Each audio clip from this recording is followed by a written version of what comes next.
योगी का एक फैसला जिससे यूपी में कांप रहा है माफिया। पूरे प्रदेश में माफिया और माफिया के अवैध संपत्ति को लेकर सीएम योगी अब एक्शन में आ गए हैं। इसका सबूत है योगी सरकार का वो फैसला जो पिछले ही बुधवार को योगी ने लिया। वो फैसला क्या है इस बारे में आपको डिटेल में बताएंगे, लेकिन पहले जान लीजिए उस फैसले के बाद हुए बड़े एक्शन के बारे में, जिसके बाद आज यूपी ही नहीं इसकी चर्चा पूरे देश में हो रही है। योगी सरकार के उस एक्शन को जानने की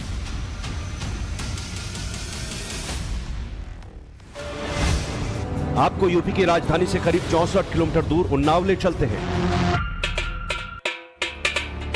संपत्ति को क्रय विक्रय करना कानूनन अपराध है। देखने में दुबला पतला मगर दिमाग का बेहद शातिर उन्नाव का यही वो अरबपति डॉक्टर नसीम है, जिसकी 3 दिन पहले पुलिस ने 1 अरब से ज्यादा की संपत्ति कुर्क कर दी। आवश्यक सूचना अखलाक नगर निवासी ध्यान से सुने। थाना गंगा घाट पर पंजीकृत मुकदमा अपराध संख्या 440/2023 धारा 2/3 यूपी गैंगस्टर एक्ट में नामजद अभियुक्त हाजी नसीम की चल अचल संपत्ति अंतर्गत धारा 14(1) गैंगस्टर एक्ट में उनका मकान कुर्क किया जाता है। खबर फैली तो उन्नाव ही नहीं बल्कि लखनऊ से लेकर पूरे देश में चर्चा का विषय बन गई। सबके दिमाग में एक ही सवाल आ रहा था कि आखिर उन्नाव के नसीम अहमद ने अरबों की यह संपत्ति कैसे कमाई, क्योंकि योगी सरकार का हंटर चलने के बाद अब स्थानीय प्रशासन ने हाजी नसीम और उससे जुड़ी संपत्तियों पर कार्रवाई और तेज कर दी है। आज आपको बताते हैं कैसे जो शख्स कुछ साल पहले टूटी स्कूटी से चलता था, झोपड़ी में रहता था, उसने कैसे अरबों का साम्राज्य खड़ा कर लिया। तो इसके लिए फ्लैशबैक में लेकर चलते हैं। नसीम मूल रूप से इलाहाबाद का रहने वाला था और साल 2004 में परिवार के साथ कानपुर के केडिए स्थित मक्का मस्जिद के पास रहने लगा। उसने जाजमऊ के शीतला बाजार में एक दुकान किराए पर ली। यहां पर उसने आयुर्वेदिक दवाखाना खोला। इस दौरान 2004 में गंगा घाट की ओर उसने रुख किया और जाजमऊ में ही झोपड़ी बनाकर रहने लगा। यहीं से उसकी जिंदगी ने मोड़ लिया। नसीम के सितारे तब बुलंदी पर आए जब लखनऊ कानपुर हाईवे पर जाजमऊ वाला पुल बन गया। उसके बाद से जहां जमीन की कीमतें बढ़ने लगी और नसीम ने जमीन की दलाली शुरू कर दी। जमीन बेचने के बदले वो कमीशन लेता था। इसके बाद अरबपति बनने का सफर शुरू हुआ। उसने ग्राम समाज की जमीन हथियाई, जिस पर उसने प्लॉटिंग कराना शुरू किया। किसानों की जमीन सस्ते में खरीदता था, फिर महंगे में बेचता। सर्वे की टीम में जो लोग मौजूद थे उन्हें भी कुछ हिस्सा देता।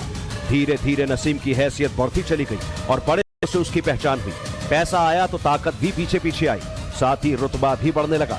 नसीम ने ग्राम समाज की जमीन किसी को 10 लाख में बेची, किसी को 12 लाख और किसी को 15 लाख। इसके साथ ही नसीम इलाके के लोगों की जमीन पर भी कब्जा करने लगा। किसी की जमीन प्यार से, किसी को पीटकर, किसी को डराकर और किसी को धमकाकर नसीम लैंड माफिया बन गया। जी आपने एक माफिया है नसीम का जी, उनके खिलाफ एक मुकदमा लिखा है। हाँ लिखा है। क्या था पूरा मामला? हमारा मामला ये था जे 2006 में हम जमीन बैनामा कराए, उसमें बीरवा लगाए, बोरिंग कराए, हर चीज करवाए। डॉक्टर नसीम हमारा बीरवा कटवाए। हमारे पत्नी गई, उसको मारे। हमारे बच्चे गए, उसके मुंह से अमरूद छीन के बिक दिए। आज तक गली गली हम भटक रहे हैं, हमको मिला नहीं। आरोप है कि नसीम ने उन्नाव और उसके आसपास कई जमीनें हथियाई और प्लॉटिंग करवाई। ऐसा ही एक जमीन का टुकड़ा उसने हथियाकर उसमें प्लॉट काटे। उस पूरे इलाके का नाम अखलाक नगर रखा। ऐसा इसलिए क्योंकि नसीम के पिता का नाम हाजी अखलाक था। उसने अपने पिता के नाम पर मोहल्ला बसा दिया। यहाँ पे डॉक्टर की भूमिका में नसीम अहमद। केडी कॉलोनी जाजमऊ कानपुर जहां पर पहले रहा करते थे, हालिया पता इनका लिखा हुआ है अखलाक नगर, जो कि ये इलाका है। यहाँ पे बड़ी संख्या में लोग रहा करते हैं। उनकी पूरी संपत्ति चल अचल संपत्ति ग्राम कटरी पीपरखेड़ा परगना हडहा तहसील जिला उन्नाव में, जिसकी लागत भूमि घाटा संख्या दिया हुआ है और पूरा जहां जहां संपत्ति है उसका जिक्र किया गया है, वो न्यायालय के आदेश के बाद जब्त कर ली गई है, कुर्क कर ली गई है। 8 से ज्यादा मुकदमे नसीम अहमद पर दर्ज हैं, जिसमें 2 मुकदमे ऐसे हैं जिनमें हत्या की धमकी वो दे रहा है। बाकी जमीन की जालसाजी से जुड़े हुए हैं। उन्नाव की कोतवाली में है, गंगा घाट इलाके में दर्ज है और ये गंगा घाट इलाके का क्षेत्रीय है। यहां पर बड़े पैमाने पर सरकारी जमीन पर कब्जा किया गया। जमीन का अवैध कारोबार करते हुए डॉक्टर नसीम अहमद करोड़पति बन चुका था, मगर अरबपति बनने का उसका सफर अभी बाकी था। करोड़पति बनने के बाद भी वो आयुर्वेदिक दवा चलाता रहा।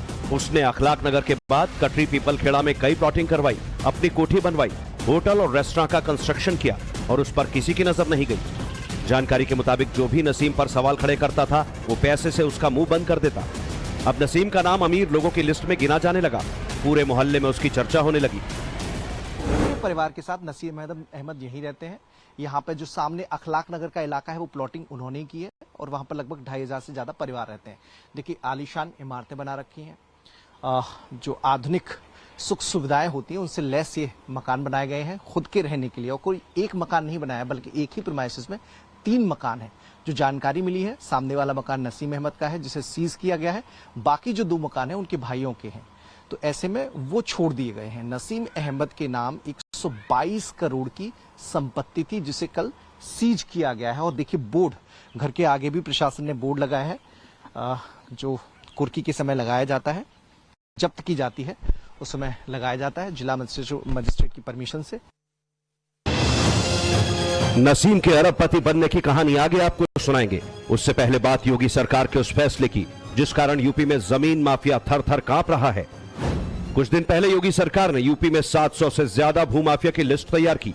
अब ऐसे लोगों के खिलाफ गैंगस्टर और गुंडा एक्ट के तहत कार्रवाई के निर्देश दिए गए हैं, जिन पर बीते 3 साल में अवैध रूप से जमीन कब्जा करने के 2 या उससे ज्यादा मामले दर्ज हैं। योगी सरकार के इसी फैसले के कुछ दिन बाद उसके नतीजे भी दिखने लगे। नसीम पर लगे केस 3 साल से ज्यादा पुराने हैं, मगर यूपी के लोग नसीम पर लिए गए एक्शन को योगी सरकार के इसी फैसले से जोड़कर देख रहे हैं। ये जो नसीम अहमद भूमाफिया है इसके खिलाफ हमने पहले से ही जो संपत्तियां थी उसका चिन्हीकरण किया, उसके जो साथी थे उनका पता लगाया और इसकी टोटल 2 अरब से अधिक की संपत्ति हमने जब्त किया है। पहली बार हमने 90 करोड़, एक फिगर में बता देता हूं, 90 करोड़ 13,36,476 रुपए का और बाद में 1 अरब 22 करोड़ 65,26,000 रुपए, इस तरह से लगभग 2 करोड़ 239 करोड़ की संपत्ति इसकी हमने जब्त की है। 2004 में स्कूटी थी, 2022 तक अरबपति बन चुका था। लाइफस्टाइल बदल चुकी थी, लग्जरी गाड़ियां और बंगले थे। नसीम की बेटी यूक्रेन में पढ़ती थी। युद्ध के बाद बड़ी मशक्कत से बेटी को लेकर आया। इलाके में उसका काफी वर्चस्व है। यहां तक आज भी इलाके के लोग उसको किसी भगवान से कम नहीं मानते। नहीं, डॉक्टर साहब एकदम साधारण आदमी, गरीबों की मदद भी बहुत करते थे वो।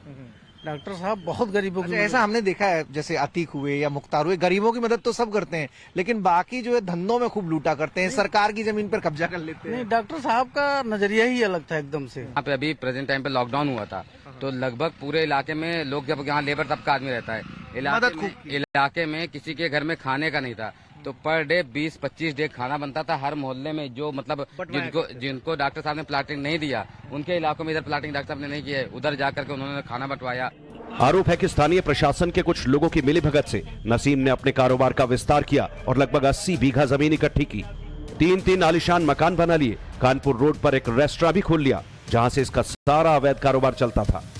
डॉक्टर की दवा बांटने का काम करने वाले नसीम अहमद ने अपने करोड़ों का कारोबार संचालित करने के लिए एक अड्डा बना रखा था और इस ठिकाने पर उसके गुर्गे रहा करते थे। ग्रीन विलेज रेस्टोरेंट इसे नाम दिया गया था। कानपुर रोड पर यह ठिकाना बनाया हुआ था। सामने आपको कोटेज नजर आएंगे, खूबसूरत लुक दिया था। पैसे की कमी नहीं थी, पैसा था। तो ऐसे में जितनी भी डीलिंग हुआ करती थी, अवैध लेन देन हुआ करता था, वो इसी ठिकाने से हुआ करता था। अपने पर लगे आरोपों को लेकर डॉक्टर नसीम इस वक्त जेल की हवा खा रहा है, मगर कुल 200 करोड़ से ज्यादा की संपत्ति जब्त होने के बाद भी उसका परिवार आलिशान महल की तरह बने मकान में रह रहा है। जानकारी के मुताबिक नसीम ने अपना केस लड़ने के लिए महंगा और बड़ा वकील भी हायर किया है। प्रशासन के सूत्र बता रहे हैं कि गंगा घाट कोतवाली इलाके में पहली बार इतनी बड़ी कुर्की हुई है। अपराधी और भूमाफिया नसीम अहमद की प्रशासन ने संपत्तियों की जो लिस्ट तैयार की है उसमें ये घर भी शामिल है। अखलाक नगर की तरफ मुड़ते ही कोने पर ये घर है। देखिए, ये आलीशान घर बनाया गया है, इसे सीज कर दिया गया है। प्रशासन ने इसे सीज किया है। ताले पर ये देखिए कपड़ा और सील लगाई गई थी, हालांकि अब यहाँ पर नजर नहीं आ रही, लेकिन ये पूरा घर सीज है। आलीशान घर बनाया गया है। देखिए, पत्थर बाहर से मंगाए गए थे। पीतल का जो उपयोग हुआ है वो मुरादाबाद की पीतल इस